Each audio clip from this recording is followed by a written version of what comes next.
I'm thinking that this might be one of the most beneficial videos that you're going to watch if you're looking at starting or growing a side hustle this year. My name is Mike, and I'm coming to you from Pittsburgh, Pennsylvania after starting my own side hustle right here in the Burgh in 2015, moving to San Diego, California, and this whole time doing these side hustle apps as a side hustle and as a full-time hustle, thousands of trips and transactions in most every single niche there is in this gig economy. So welcome. Now, this whole channel, if this is the first time that you and I are meeting, welcome firstly here. I want to introduce myself. And again, my name is Mike, and my job here on the channel is to help you make money, point blank, really simple. I specialize in the gig economy, but my goal for you is to really build multiple streams of income this year. So over 700 videos in an awesome community of now over 56,000, I believe. I want to welcome you to the video today. Let me know where you're watching from in the live chat or down below in the comments section. And if you are watching on the replay, there will be timestamps to every single question that we're going over today. Why? Because today I'm answering your questions. Again, over 700 videos, a lot of tips, tricks, and strategies to maximize your income. But I mean, like me, starting in those years, you're going to have questions. So what I've done in this video is compiled a list of your questions, a lot of typical common questions, as well as some unique questions that we really haven't addressed here on the channel. For those joining live, we're going to be pulling from the live chat. So get those questions in the live chat as well. And I pulled just a few of my own questions as well. So we have a nice entire spread, a lot of variety here on this Monday or whenever you're watching this video. So again, welcome. I see you in the video here today. Jean, Sally, Jennifer, K9. I see you guys all in the training today. Appreciate you being here. We're going to get right into it. We got a lot to cover here. I got a whole lot of questions that I pulled. I want to start with I only have 3 questions that I really developed to myself here, because this question, how do I get started? It is the foundation of this. So what are we talking about? These side hustle apps, these gig economy apps. So it's usually phone based, and it can be, well, Mike, how do I decide between Rideshare, some of these food delivery apps? Well, I've heard of this grocery delivery platforms. Should I do that? What about delivering packages? I just had a shift this past weekend delivering for Amazon Flex. Well, what about charging scooters? There's a lot. Here's what I would do when I am getting started, or when you're getting started here. Number 1, how much workload do you want to have here? Do you want to get in and out of your vehicle? How's your mobility? Are you comfortable interacting with a lot of customers? If so, then Rideshare might be better for you. And if you don't want to get out of your vehicle a lot, Rideshare could be good for you. Conversely, like, dude, I just want to listen to my music. I want to chill in my car. I don't really want to interact with a ton of customers. Then, food delivery would kind of be your thing. Think about, when are you free? Are you free in the mornings, the afternoon, or is this something that, you're just doing at night? Then certain other apps might be better for you. Maybe food delivery. That dinner rush, which is 5 p.m. until 9 p.m., that's perfect for you. Doing this after work when everyone's like, dude, I just finished work. I'm kind of beat, kind of tired. I'm not cooking. I'm not cooking. I got the chicken in the fridge, dude. I'm not cooking. Just order something for food, right? And that's perfect for you. If you want to be more up and about, moving, and if it's available in your marketplace, maybe under the radar as well, so possibly some good money there, then scooter charging might actually be good for you. Or again, if you want to do this as something to, again, move around, maybe get some exercise, and some people actually do these apps for that, then grocery delivery might be good for you. So, but let's get into one of your first questions here. Again, I pulled this from comments on our videos as well, and then I'm going to dive right into our live chat as well to answer your questions here.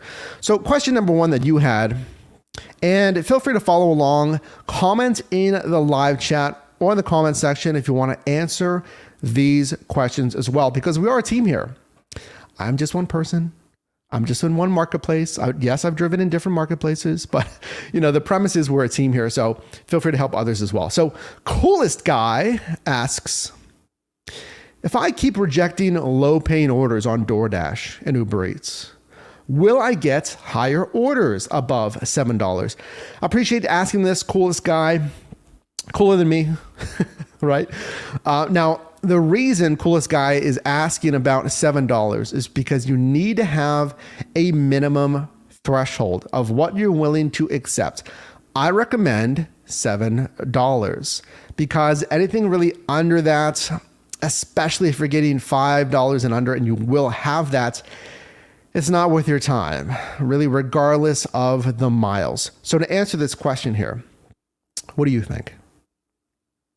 If you keep rejecting low paying orders, will you get higher paying offers of $7? So here's what we know on really every single food delivery app. It is Uber Eats, DoorDash, and Grubhub.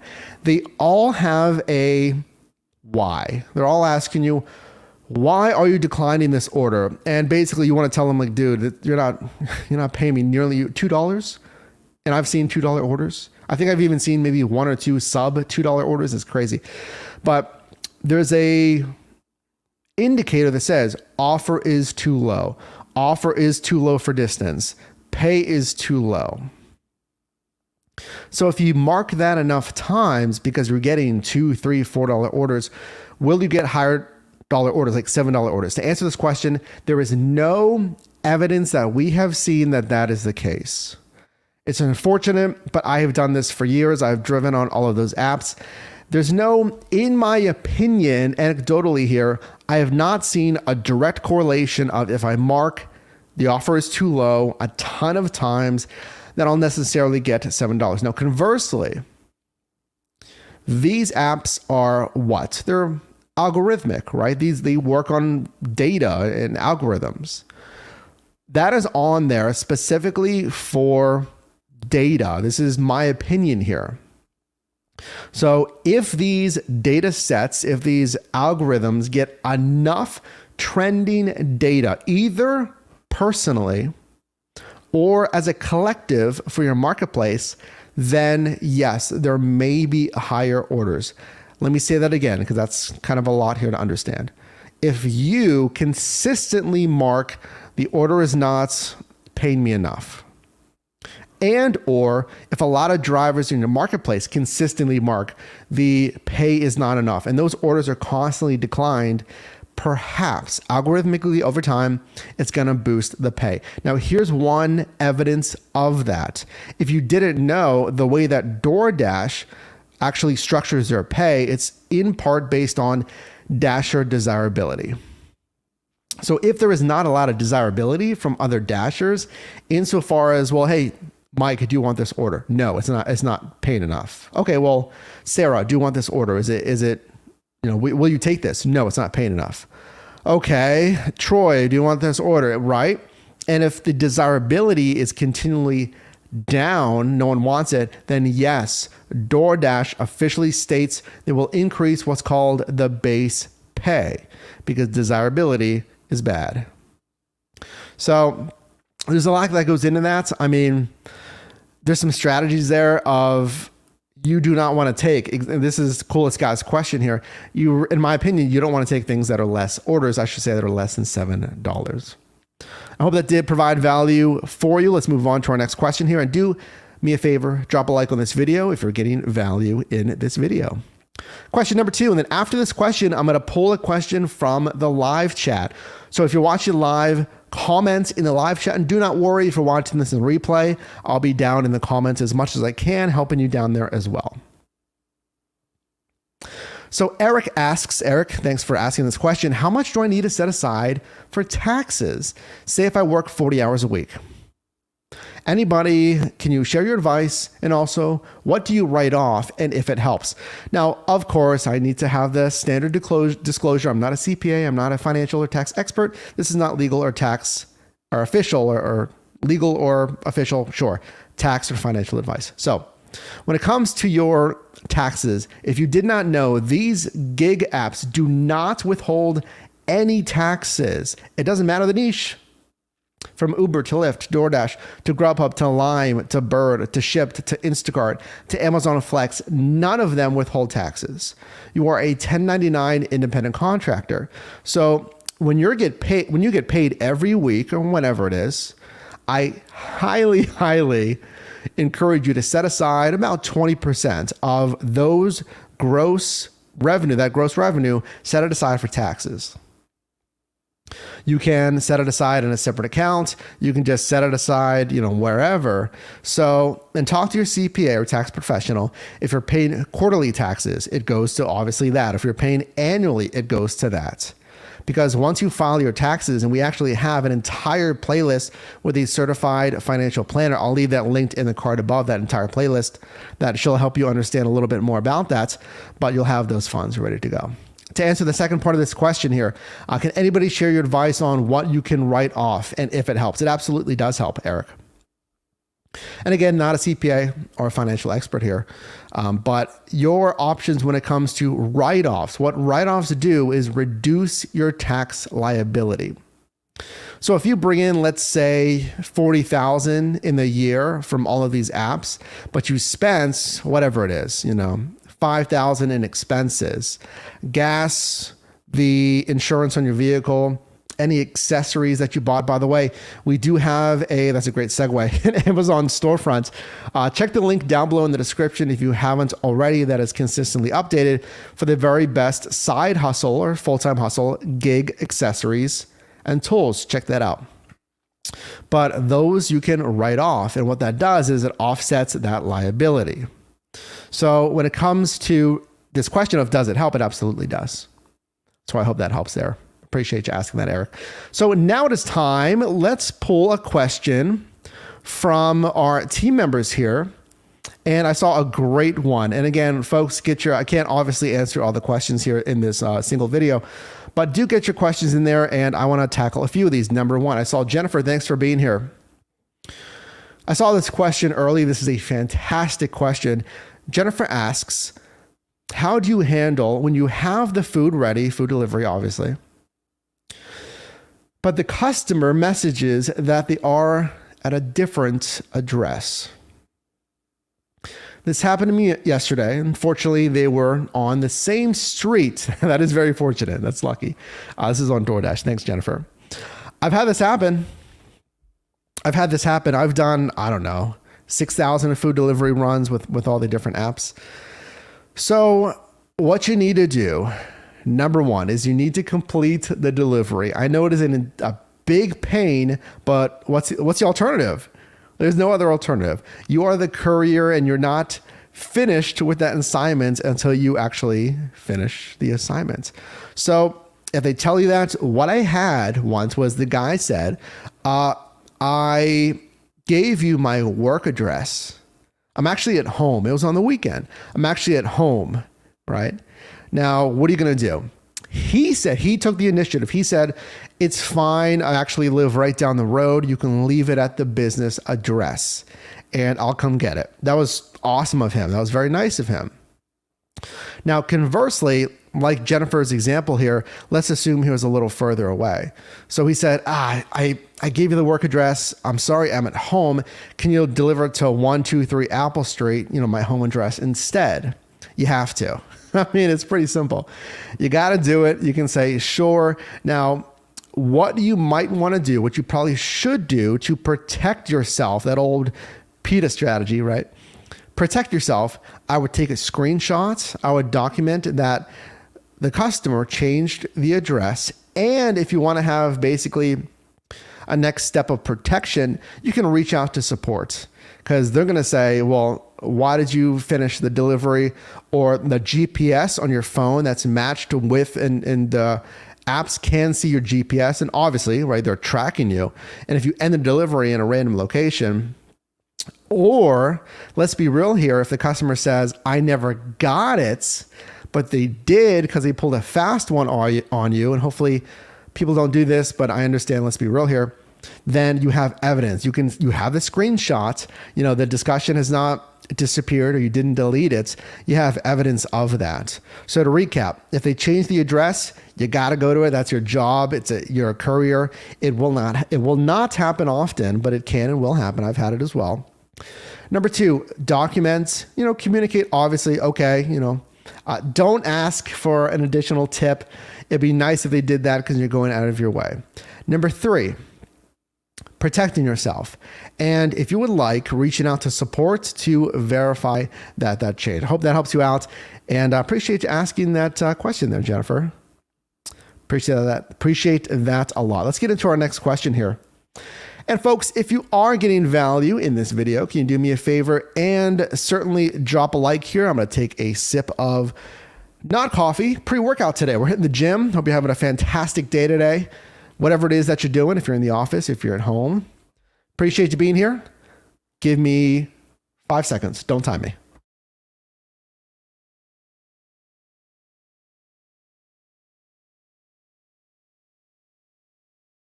Excellent. Happy to be here and help you out, folks. Let's get into our next question here. And again, we are going through comments, a few of my own questions, and then your questions in the live chat today.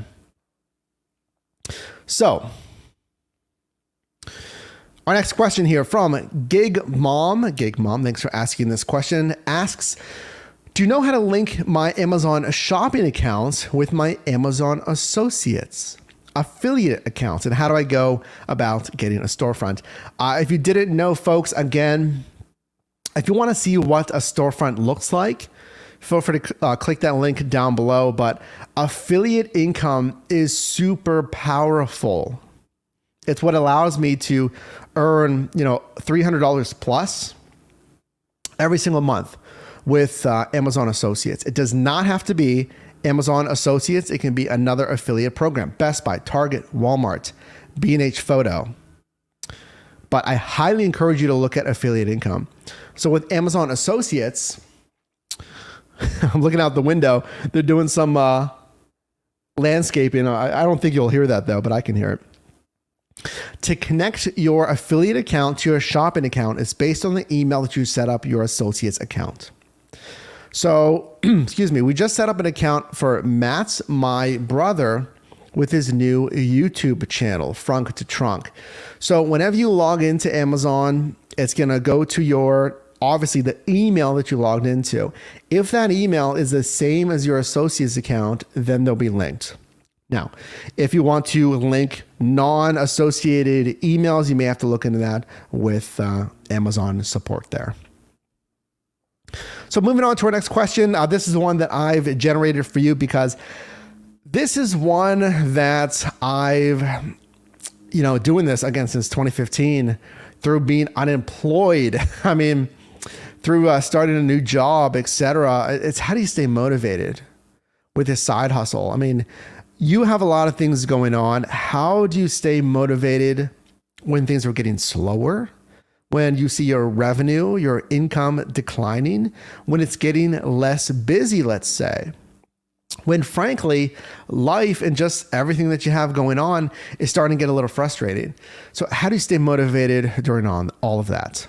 Number one, I always say have a roadmap. I've literally went, folks, from negative like $500 in my bank account to now generating a 6-figure business, and it takes a lot of work. I'll leave a video linked above on some revenue stream ideas, etc. Have a roadmap. Through that entire time where I was at the gas station one time, if I can just, be vulnerable here with you, I was at the gas station one time and I had to ask a guy for $10 to fill up my gas tank because literally I was that broke because a company that I was working for went under. Had owed me $4,000 of back pay, rent, expensive rent in San Diego. The bills don't stop. So throughout that entire, the struggle season that I call it, having a roadmap, working with that end goal in mind and not losing focus. Number two, You stay motivated by surrounding yourself with people who have done, or ideally, are doing what you want to do and where you want to go. They always say, right? You are the average of the 5 people that you associate with. And I heard on a podcast that it does not, and this is a big misconception. You're going to say, how am I going to meet, I want to make 100K or whatever it is, 60, whatever your number. I can't find those people. And the podcast, the guest said, it does not have to be physically hanging out. It's who you're associating with. So I mentioned in another video, those podcasts that get me in the right mindset, that motivate me. So if you're feeling down, are you associating with listening to these podcasts? Are you following leaders in the space to learn and follow how they did it so you can do it as well? Hope you're getting value in this video, folks. That was a great question. I mean, speaking of great questions, I needed to highlight this question from Chris because it is so powerful. And then after this, we'll get into a question from you in the live chat.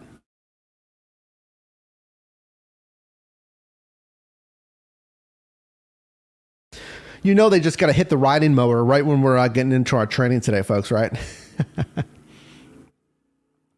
So Chris asks, what if you cannot multi-app? This is a fantastic question.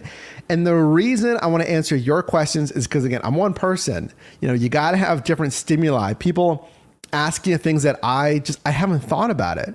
The different perspectives. And I love that. I appreciate that's why you're on the team here.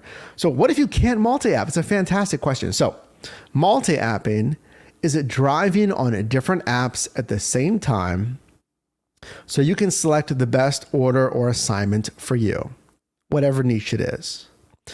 But what if you can't? So either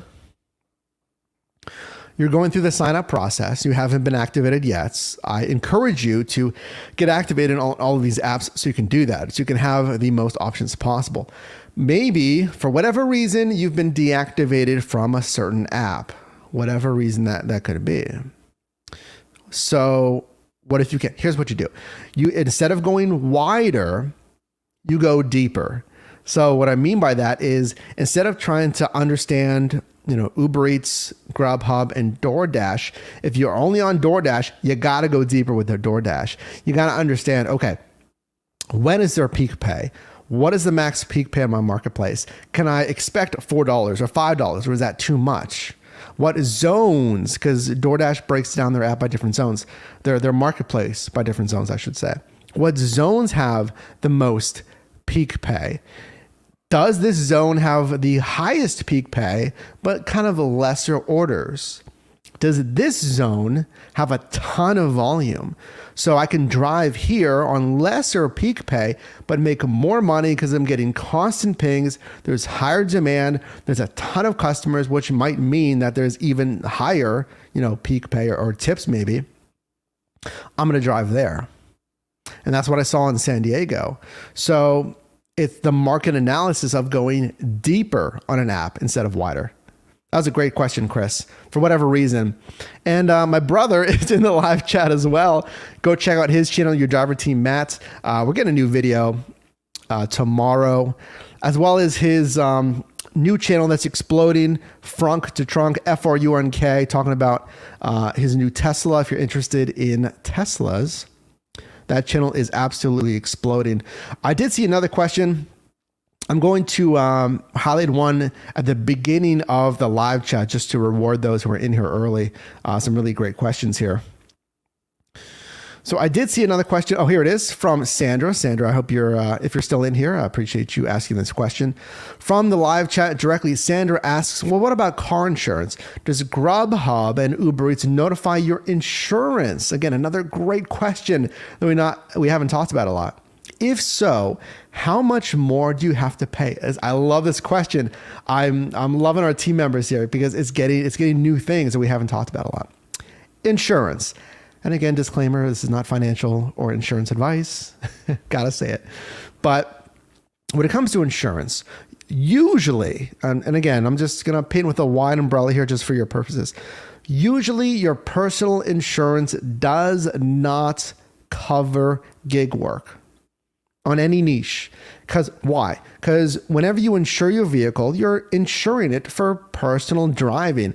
Your insurance group assumes, well, okay, you're driving, daily use, commuting, errands, whatever, personal driving. When you cross that line, for now, you're using that vehicle for business. So the insurance group thinks, well, that's not what you signed up for. That's not the policy that you have. So are you doing rideshare? Well, now there's a whole nother liability. You have someone in the vehicle. Is it with food delivery? We're just going to assume that you're probably going to be driving a lot more miles, or at least some additional miles than you signed up for. That's not what we're insuring you for. So here's what it is. To my knowledge, these apps do not notify your insurance. Again, to my knowledge, since I've done this since 2015, no. These apps aren't going to say, hey, Sandra signed up for Grubhub, just so you know. No, they're not going to do that. But what you need to do, really your liability, is to reach out to your insurance group yourself. Now, ideally, I would do this before, just as a precautionary, just to get their thoughts on it. Now, here in 2021, these apps have now been out for about 10 years. I mean, Uber was founded in 2011, 2012. So by now, most every single major insurance carrier knows about gig work, and they're fully prepared for that. They'll say, oh, okay, that's fine. We'll add on supplemental coverage. It's basically, it's just an option they got to click, basically. So it can be called supplemental insurance. It can be called a hybrid policy. You just want to call and say, hey, I'm interested in driving for, gig apps. How much would it be? So as far as how much would it be, again, obviously from the outside looking in, I don't have, exact quotes. From my personal supplemental insurance, it is not a lot extra. I'm trying to remember the actual figure, but it is not. It is nominal. And you just want to clarify, like, hey, I'm not going to be doing this a lot.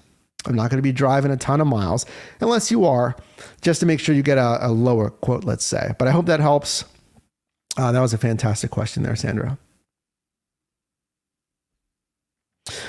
So moving on to our next question here. And folks, if you're just joining here, firstly, if you are getting value in this video, can you do me a favor? Hit that like button. I know the phone's sitting over, you're washing dishes, you're in the car, whatever, when you can safely do so, especially if you're driving. Whenever you can safely do so, if you are getting value, definitely hit the like button for me. I appreciate it. Glad to help, Sandra. Thanks for being here today. So our next question here comes from Charity Campbell. Charity, thanks for asking this question. She asks, how easy and fast was it to switch doing Amazon Flex from one state to another? I do know at least to email them. And did you switch states or just regions with Grubhub? So just to clarify, I am not activated on Grubhub. Matt is. So all videos are on his shift. I cannot drive. I just do a ride along with him. That is one of the tricky things with Grubhub. I signed up probably 2 years ago at this point and never have been activated. I have pushed them with all means for support, and sometimes you'll just have that. Obviously, I'll still work on that. But your other question here, how fast and easy was it to switch from Flex? It was very easy. So what I did is I just emailed driver support, and there's actually this question in their FAQs. So if you go to Amazon Flex, you click on FAQs, they have this exact question. But basically, you email support, you say, hey, I just want to let you know, I want to switch regions. That's what they call it. So in your Flex driver app, it'll say region, right? So I'm moving, I want to switch regions. So the support rep said, Pittsburgh is currently not bringing on drivers, but just let us know when we are and reach back out. So, religiously, I'm looking at the Flex app, waiting for Pittsburgh to bring on drivers. If you didn't know, you can go to flex.amazon.com, I believe is the website. You can just look it up. It'll show recruiting cities is what they call it. So once Pittsburgh was on there, I reached back out to support. I actually replied to that same support rep just on the same email thread. I said, hey, I checked the website. Flex is hiring or bringing on drivers in Pittsburgh. I want you to switch my region. It was very easy. They just did their thing in the app. They may have to rerun the background check. Very easy, pretty straightforward there.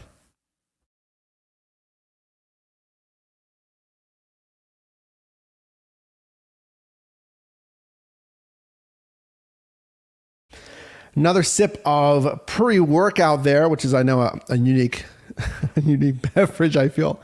But actually, let's pull up to another question here in the live chat, because I appreciate you being here in the live chat. I saw this one right now from Gray.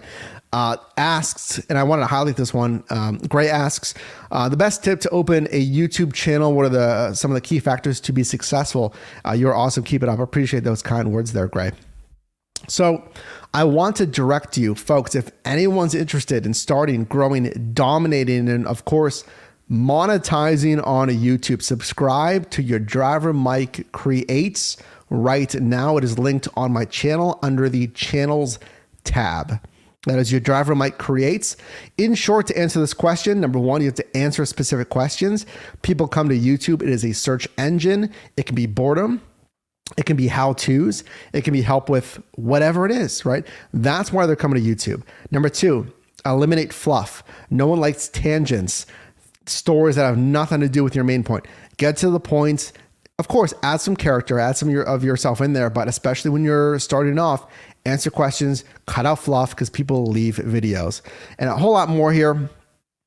So feel free to join that channel here. Let's see if I can grab another one on the live chat here, because I do want to make sure I can answer your questions. How did you learn video editing? Is a great example. So going back to Gray's question, how did I learn video editing? I edit on free software included on this MacBook Pro, iMovie, YouTube, right? YouTube is a search engine. I was trying to solve a specific question, right? How to edit using iMovie is a search term. That's how you can rank your videos, by making videos and titling them based on search terms. There you go. Self-taught through YouTube videos. Fantastic. Yeah, glad to help there, Gray.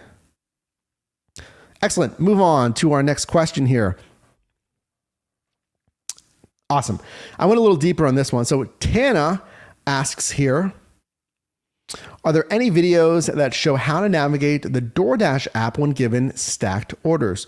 So a stacked order, of course, is 2 or more assignments for one driver. It can be simultaneous, or it can be basically in succession. So I went a little deeper on this. It's a great question we pulled from our comments section here, because I wanted to show you exactly how I break down stacked orders. This can be on any app. Don't worry if you drive on a different app here. It still can help you out here. So here's a stacked order. You get a ping for the left order, Chipotle, right? Whatever it is. You want to look at dollars to mile ratio, dollars to time. How much time is it going to take? The ending positioning, your market expertise with this Chipotle or your, the respective restaurant. The time of day. Okay, it's this Chipotle, it's whatever it is. You can see the screenshot is from 3:35. That's a lunch time, or kind of the in-between time. So I'm probably going to get a lot of orders from the Chipotles, the fast casual places. And then again, the ending destination, is it a good area? So let's say you accept it. And then you'll get one, sometimes seconds, maybe a minute later. That's a stacked order. So, okay, same thing, dollars to mile ratio. How much am I getting paid for the miles driven? Okay, well, let's take a look here. It is $3.25 for 3.1 miles. My goal for you this year is $1.75. $1.75 per mile. Does that meet that threshold? No, it doesn't. Okay, that's a downvote. What about the ending destination, right? Okay, well, I got to cross a river. It's going down 28. And again, positioning. Where is it ending? Is it ending in a hot spot? Not really. And you'll know this with market expertise. Or if you don't, if you have a big marketplace, you'll know this over time. Is that a hot spot? No, that's another downvote. Okay.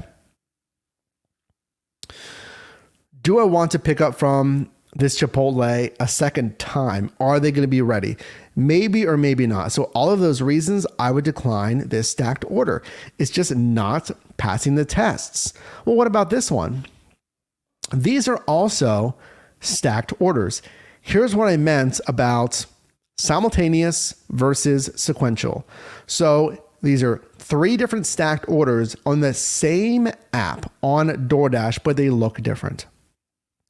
So you can see 2 orders on one screen. You can see here from Punjabi Tandoor, and it says parentheses 2 orders, which means you're going to pick up 2 orders from this one restaurant.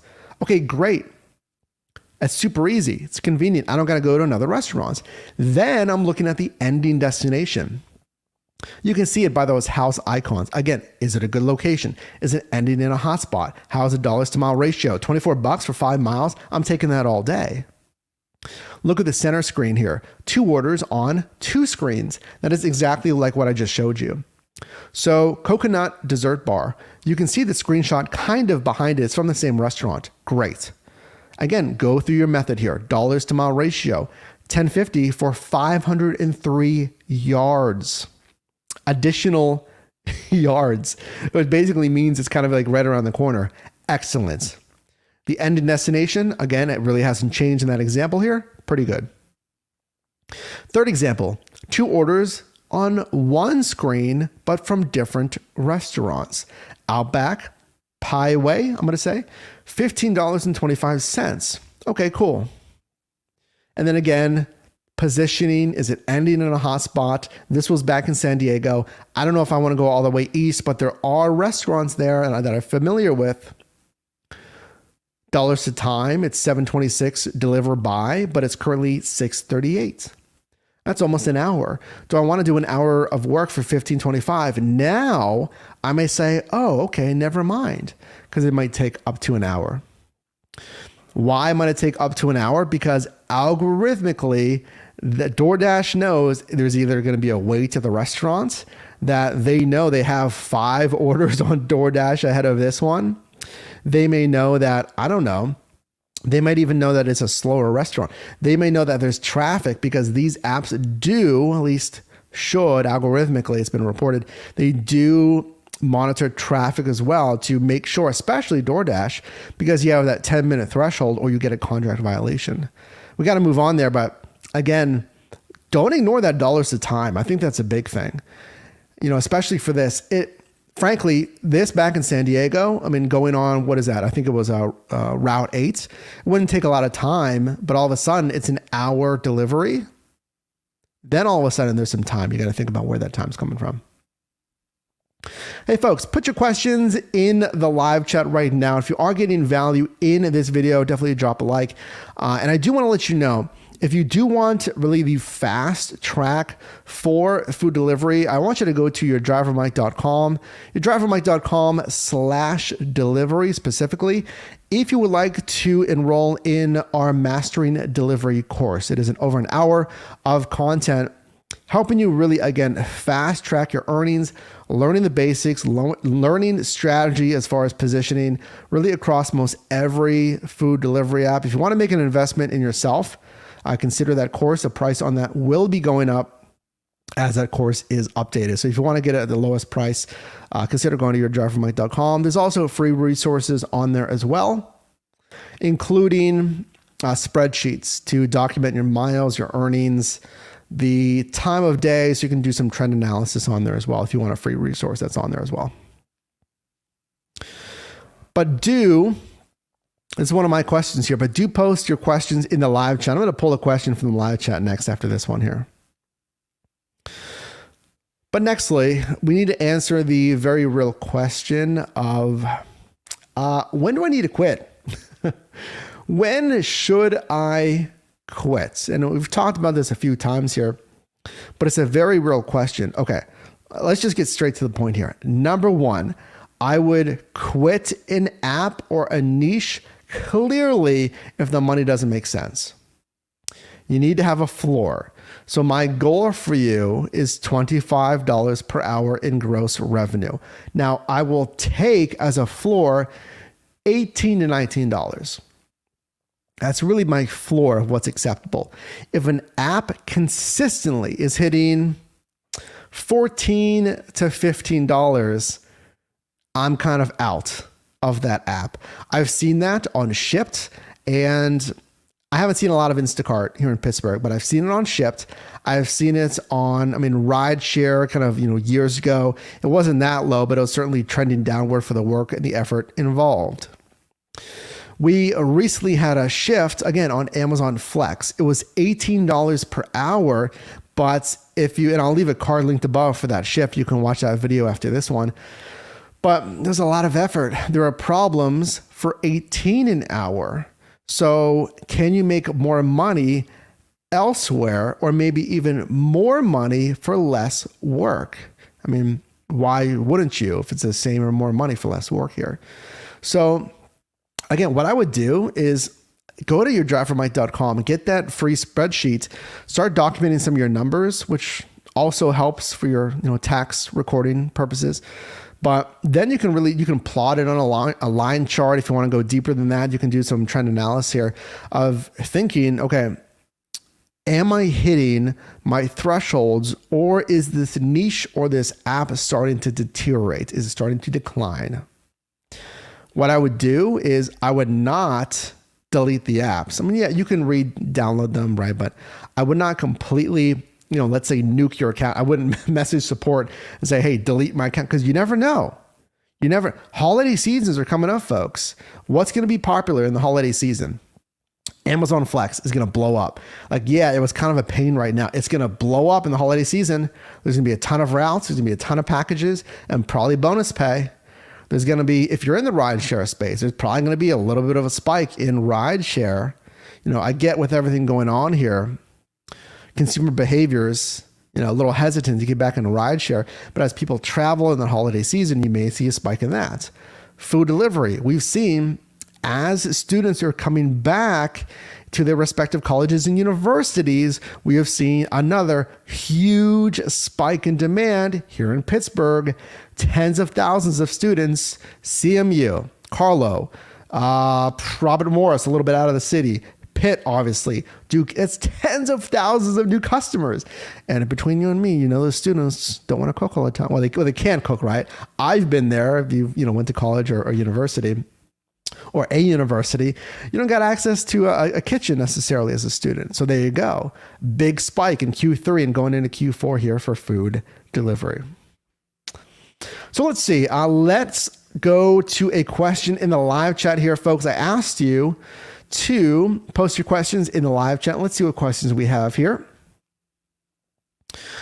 Let's see. Some great questions here. I want to grab one from someone who hasn't asked one yet. Fortuna, let's highlight your question here. Fortuna Zcat asks, how do you count your miles from where? You're parked to restaurant and then drop off, just restaurant to drop off, or from when you leave your home until you get back? Fantastic question. This is going to help you out here if you're new, especially to the gig economy. Here's the thing. When it comes to those tax write-offs that we talked about earlier, you can write off your business miles. Those are for business. That is an expense. Those are miles associated with business, right? So when do you start recording those business miles? To answer Fortuna's question here, I start recording business miles as soon as I am online to the point where I am offline. So if I go online from my apartment right here, those miles out of my parking garage, the whole shift, those are business miles. Now, if I'm in Oakland or whatever, and I go offline and then I drive home, those miles home are not meant for business. Those are what's called commuting miles. And again, we're getting into taxes. Again, not a CPA or tax professional. Do watch that playlist with our certified financial planner if you want to look into that a little bit deeper. But if it is for business, it is able to be written off there. So I hope that does help. Now, again, just to clarify, if you go offline, you run some errands, you hang out with friends, you go online later that evening, you better record that initial shift because your odometer or whatever you're using is ticking there. So if you're going offline, record those miles. And if you're doing whatever, if you go online later in the day, Record those miles. Those are separate. Only business miles can be written off for taxes. Hope that helps.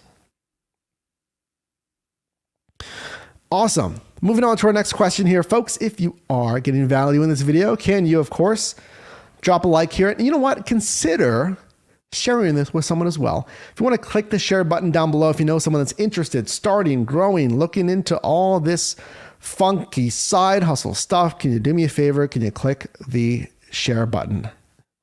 Why not? And if you do want to go deeper with us, get access to exclusive content, custom badges you won't see anywhere else on the internet, ways to stand out in live chats, to join our inner circle, feel free to click that join button down below. If you can't see that, you might be on a phone. You can jump over to a laptop or a computer and click the join button if you feel so inclined. We'd love to have you as a VIP. So here's our next question here from you in the comment section. This time talking about Amazon affiliates. And folks, my job is to make you money. You know, when I started in 2015, I was sitting around in Shadyside. It's up there over in the east end of Pittsburgh. I wasn't doing much. I was like, all right, well, it's a weekend. You know, if I don't go out, I'm just chilling inside. If I do go out, I'm spending money. Is there a way to make some money, again, side hustle money to recoup or grow that money that I'm losing, you know, when I do stuff, right? And that's why I initially got into this stuff here. So affiliate income is a great way to do that. Sal asks, I've been on the fence for years on Amazon affiliates. Is it actually lucrative? Is there a real potential here to make more versus DoorDash and Uber Eats deliveries? Because of the cost of doing business as an affiliate marketer can get pricey, such as having your own website, ad spending. Do your earnings typically cover all of your monthly expenses and more, or is it mostly a few bucks every here and there? That is fantastic. And help me out in the live chat or the comment section. Answer this question. Are you currently doing affiliate income? Are you currently doing affiliate income on any platform? I'm going to take another drink here of the good old pre-workout and let me know, yes or no. Are you currently doing affiliate income? I'm going to answer Sal's question here in a sec.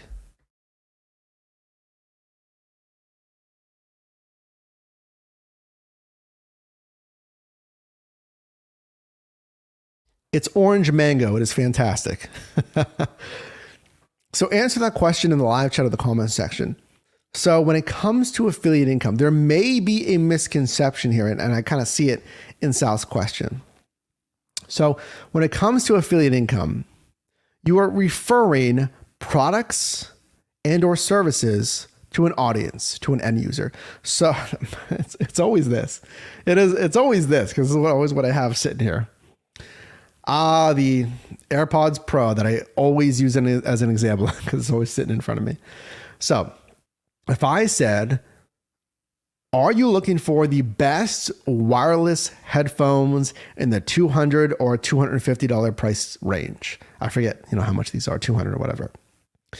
I recommend the AirPods Pros because number one, they're extremely reliable. Number two, they have some of the market leading noise canceling technology. Number three, the sound is fantastic. Number four, they're super convenient. They're very small. Number five, they actually charge in the case. You can get 30% charge in the case in whatever it is, 20 minutes or something like that. The design is great. They charge fast, especially with the 20-watt chargers. These are fantastic. The build quality, obviously, it's very good. I've had this since they came out. If you're interested in picking these up, check the links down below. That's it. There's no expenses involved with affiliate income. So I need to tell you, do not be afraid of starting affiliate income. And again, it can be Amazon, Target, Walmart, Best Buy. And that's all you need to do. I'm not a fan of pushing products. That's in fact why I was turned off from selling, because I don't want to sell. I want to just recommend, and others benefit because you're already looking for headphones. it's coming from a trusted source, someone that you trust, not marketing dollars of, Apple's advertisements that are clearly skewed. I've tried other wireless headphones. I tried the Beats, the Power Beats of, those were years ago, but, I tried those. So then obviously you're going to do your own due diligence, but if someone purchases and clicks through that link and they make a purchase, you'll get a commission on that.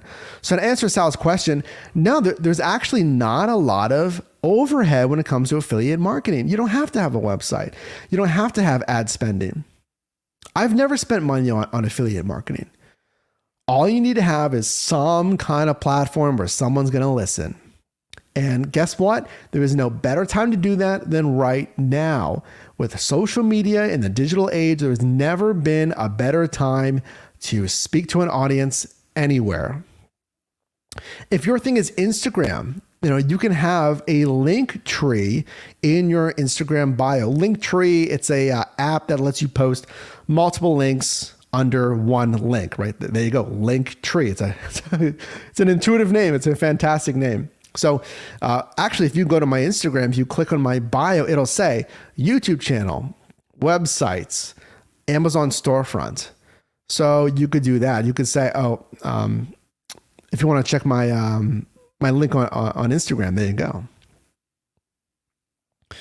To answer the question of can you make more doing DoorDash and Uber Eats? Absolutely. Lean in for this, folks. Drop a like. Don't leave the video just yet, because listen, you can make more money doing Amazon affiliates or any affiliates program than DoorDash and Uber Eats, and you can do it with less work. Somewhat. We have to think things are relative. Here's how. There are channels on YouTube that make I'm talking like $30K a month with affiliate income. Now, I bring you both sides of the coin here. Folks, when it comes to making money, because that's what we're trying to do here, it's not easy. I mean, if it was easy, then those are the get rich quick thing. It doesn't exist, right? Easy money does not exist. Legitimate easy money, right? Come on. But it takes time to invest in yourself, your business, to grow your income. You got to be committed. I said that in another video. Are you committed to growing, planting the seeds today to reap the fruits of your labor tomorrow, years from now, whatever it is? If your answer is yes, if you're committed, then starting with a small following on whatever platform with affiliate income can net you whatever it is. If you can make $100 extra, but can you grow that by building your audience, building your influence to eventually make huge money with affiliate income? And the way that they did this, the channel is called Think Media. They help, grow your presence on YouTube. It's a fantastic channel with 1.7 million subscribers.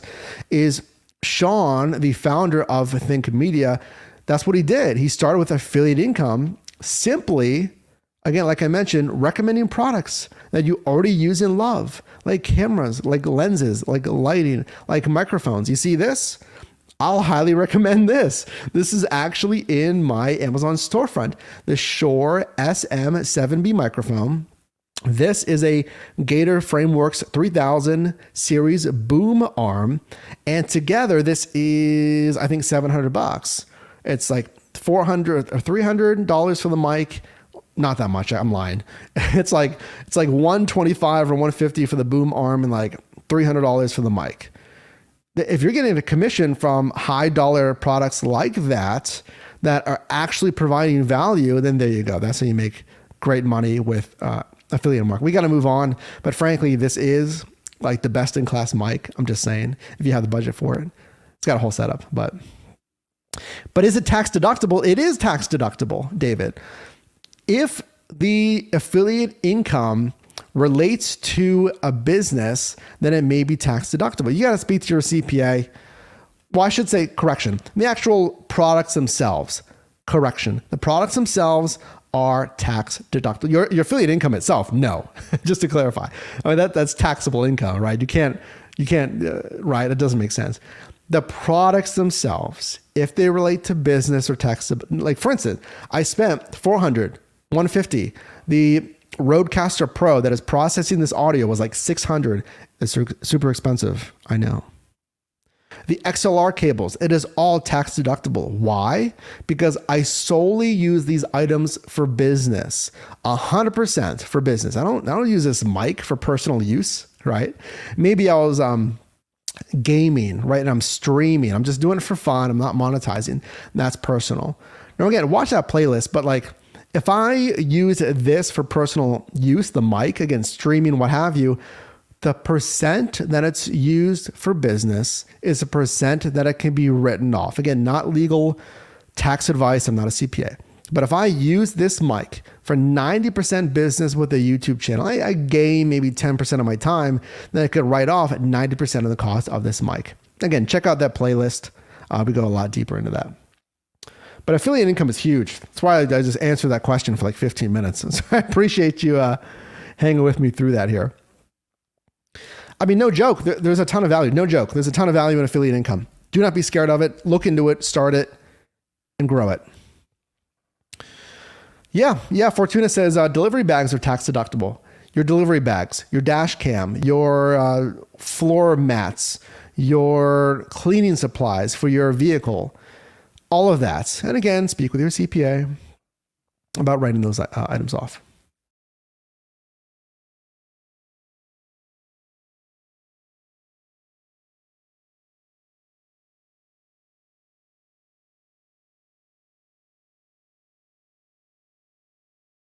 That was a little refill here as we get into George's question here, folks. If you're just joining, we are going over some of the top questions in the side hustle space or just generally making money space.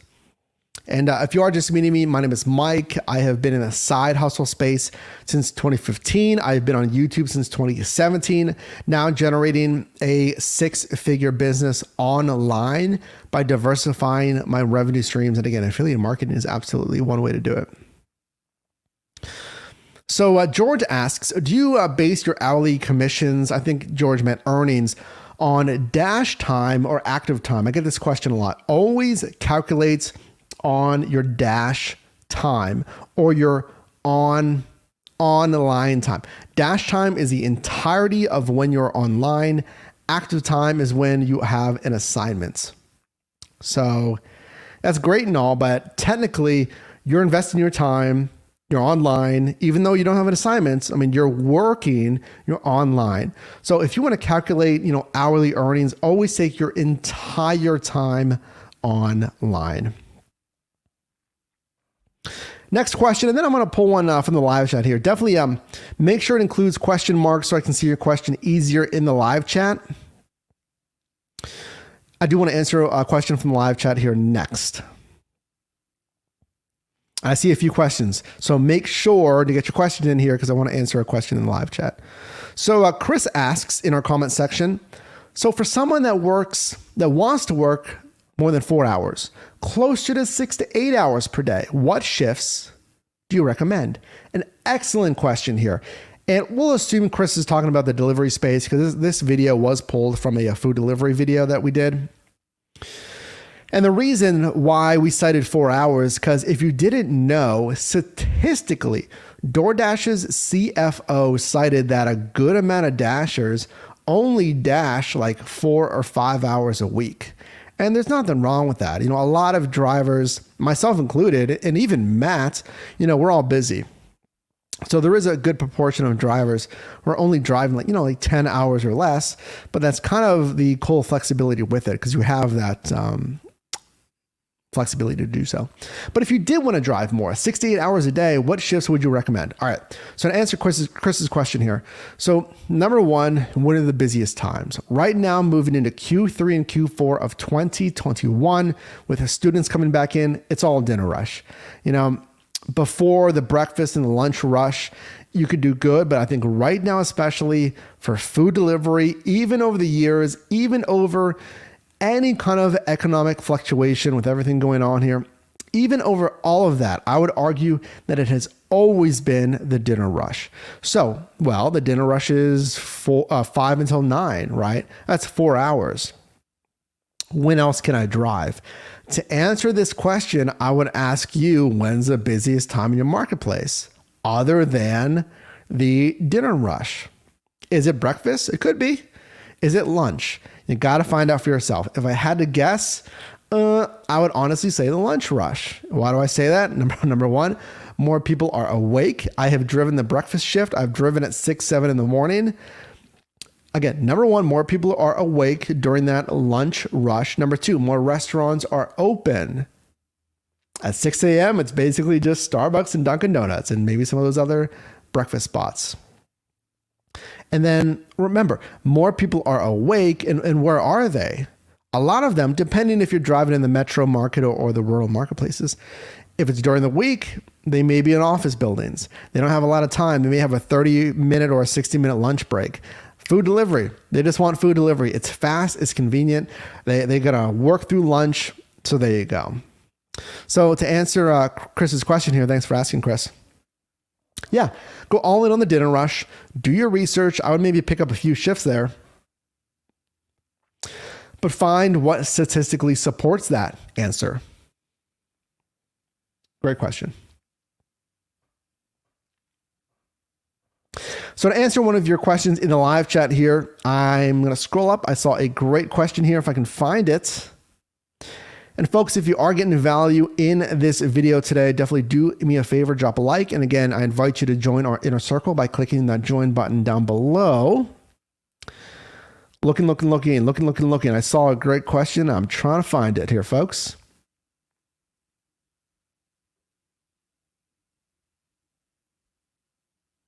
Perfect. There it is. Yeah, I thought this was a really interesting question. We haven't talked about a lot. So Jack, thanks for being here. Jack asks, how is the market for rideshare now over there? Or has it rebounded? This is a fantastic question. So as I almost dropped my pen there, this is interesting to think about. Okay, what's going to influence the rideshare market? Right now, are people comfortable getting back into Uber and Lyft cars with everything that's been going on? Answer that question, number one. Number two, the market behavior of those customers who left rideshare. Do you think they're going to keep driving themselves because that's what they've been doing, versus taking an Uber or a Lyft, etc.? Do you feel like your demographic is going to be okay continuing that, or are they going to be relieved, like finally Uber and Lyft are back? Like here in Pittsburgh, for instance, the demographic that I know here in Pittsburgh, with everything that happened, I feel like it is certainly going to take a hit. Now they'll be like, you know what, forget it. I'm just going to, drive myself. I'm going to have someone drive me. I think there is going to be a little bit of a hit there. And I'm betting that we still see that. But number two, when it comes to drivers, and the question here is, has it rebounded? There were a lot of drivers that left the rideshare space, in 2020 with a declining pay, tanking ridership. I think Uber reported a 60% drop in their rideshare market demand in 2020. It just tanked with everything going on. So do you feel like that's going to improve? And then lastly, how is the pay? Do you see that Uber and Lyft are offering exceptional pay bonuses because they lost drivers? Because maybe demand is still high in your marketplace, but again, drivers left. Is there an imbalance there? So can you capitalize on that until more drivers notice that? They do, whoa, that was like $10 bonuses or whatever it is. We should probably keep driving. We should probably get back on the app. Or is there no opportunities? No, the pay is still not great. There's not a lot of bonuses. The dollars to, the dollars to mile is not good. The trips are long and they're not as common, right? The demand has gone down. That's a great question there. It's tough to ask a wide-reaching question, but I hope that did help you out there. Hey folks, as we kind of land the plane here today, appreciate you being here. ESP, SB in the video today, Jennifer in here, Timothy, I see you folks in the video today. I appreciate you being here today. And definitely do drop a like as we round it out with our last few questions here. The next one being, if you drive food delivery, you're going to love this question here. So Hi-Fi Cat asks, curious, if you ever report those slow restaurants with the waiting for order link that pops up on the screen after you click arrived at restaurant, I have one store where I always have to wait 10 plus minutes. And I always wonder if it's that the app underestimates prep time there. And if enough people report like this consistently, if they'll start throwing orders for that store in a pool a few minutes later to cut down wait time. This is a fantastic question. So I've talked about this a few times. If you mark order is not ready, you can do this on most every app. Does it do anything? Does it change anything? Here's what I know. Doing research into Uber Eats specifically. The Uber Eats engineering blog has detailed a little bit of their algorithm insofar as tracking of their drivers. They use the gyroscope in your phone as well as GPS data to track movements of literal movements of drivers. Is a driver stationary? Are they walking? Are they driving? Are they waiting at the restaurant? So again, I know it feels like sometimes these apps may be against you, but consider respectively, they're algorithmic. It benefits them in no way to have the driver there early and waiting. Ideally, this is going to be a seamless process, and they use data to make that happen. The way it should be, and the way that actually works is if you go into the Uber Marketplace app, which is what the restaurants use, the restaurants have a few steps to click on. Accept order, prepping order, and then when they select prepping order, they have to select an estimated completion time. Like, all right, this order will be ready in like 10 minutes, 15 minutes. So then the app knows, okay, I should start thinking about sending a ping out for a driver. And then the restaurant will then click, order is complete, order is ready for pickup. Some point in there, that's when that ping is sent out. Now, algorithmically, if they're saying it'll be ready in 10 minutes and it's not, the restaurant can click on extension. They can say, I need another 10 minutes. I need another 10 minutes. And they can extend for a good amount. I forget the number. They can extend for a good amount of time. So if they keep extending and Uber Eats sends out a ping, the driver gets there and the driver says it's not ready, more likely the restaurant did not extend in that circumstance, then yeah, in my opinion, over time, algorithmically, it's going to machine learn that this restaurant, dude, you're selecting the wrong prep times. You're not clicking extend when you may need an extension because like 50% of drivers say when they get there, it is not ready. And those restaurants on the Marketplace app on Uber Eats can basically get penalized. I forget the actual processes, but they can get penalized for incorrectly mapping out that process on there. And that was a great question. But yeah, I mean, I've always marked it as not ready because I would recommend that you do the same because algorithmically, in my opinion, it is actually helping the machine learning in the algorithm there. So we have, I think actually that was our last one. So let me pull one more question from the live chat here, folks. And then we'll just land the plane on today's video here. So definitely drop a question here. Okay, there we go. Baby asks, question, I've had orders where customers tipped me almost 3 times what they paid for the order. It's pretty nice. How can you determine which restaurants you should really decline? Okay, maybe a statement followed by a question there. Well, let me comment on this. Let me kind of turn it into a question. How can you find restaurants or customers that tip you 3 times what they paid for it? How can you find I guess it wouldn't be restaurants really. Well, actually kind of is. How can you find massive customer tips, like 10 plus, 10, 15. Actually, let me know in the live chat or the comment section right now. What has been your single biggest customer tip? I'm curious. Mine's $20. Can you beat it? What has been your single biggest customer tip? Let us know down below in the comments. So how to get those big customer tips? Number one, yeah, it actually might have to do with the restaurant. Why? Because how do a lot of us tip? Let me just transition this to this. So a lot of us tip based on a percentage of the total, right? It says down there on the bill, 10%, 15%, whatever. And when you order on these apps, it does the same exact thing. All of them say, would you like to tip 10%, 15%, 20%? And Uber Eats actually makes it a little interesting. They say, great job or like excellent job based on the percent. They kind of, label it, which I kind of like. 10% of a $11 McDonald's order.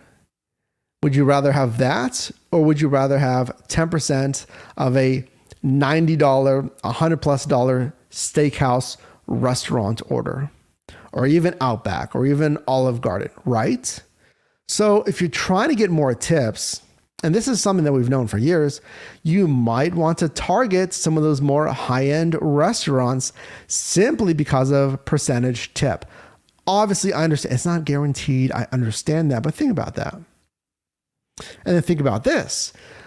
The customers that tip you the $20, etc. Now, anyone can tip $20. Anyone can tip 10, 20, plus dollars. There's no one person that necessarily anyone can be generous enough to tip that much. And we appreciate the customers that do that. They don't have to do that. But you might want to experiment with, again, demographics, picking up or trying to drive in affluent areas. I mean, I tell you folks, back in San Diego, when I drove in La Jolla, some areas of La Jolla literally had $5 to $10+ million homes. I still remember to this day, I delivered to a home that was 2 houses from the corner of the beach. Here's a beach in La Jolla. Massive, massive palm trees. There's a parking lot for everybody. Here's a beach that just spans the entire, it was crazy, right? It was incredible. And there's a little public restrooms. And then right there at the end of the road was a home. And I delivered to the house that was like 2 in. That was right there, right on the beach. And it was probably $10+ million. It had like the fancy camera at the front with like the iPad touchpad security thing. It was crazy, right? Now, again, anyone can tip you a lot of money, but that's another strategy here. So to answer your final question here, how can you determine which restaurants you should really decline? Fast food. I mean, I'm sorry, fast food places, but I mean, fast food, they may have a line in the drive-thru because it's quick, it's easy, it is inexpensive, so it's appealing to people. Versus, I don't have a lot of time. I can't go into, Joe's sandwich place and sit down. I don't have a lot of time. Right. So it may have a long wait to the drive-thru. Number 2, when it comes to order requests, like we talked about, chances are it's going to be a $20 or less order. Tips might not be as good because of that. Well, pay might not be as good because of that. I've seen lower paying orders unless there's really some bonuses there. So you might want to decline those ones. Restaurants that consistently drop the ball, I would decline those ones that we affectionately call the blacklist here. I mean, the blacklist. I'm sorry, Joe's sandwich place, but I picked up from your spot like 5 times. Every single time I had to wait 10 minutes. I'm really not going to accept orders from you anymore. I mean, I'm sorry. I might give you a chance, but what do they say? Fool me once, fool me twice. Make a note of that. I would give it at least 3 tries. Again, everyone has busy days. I will give it at least 3 tries. If this restaurant is constantly making you wait 10+ minutes, under 10 minutes, you might just chalk it up to a busy day. But I remember it was a virtual restaurant, which is a restaurant that goes under a different name on these food delivery apps.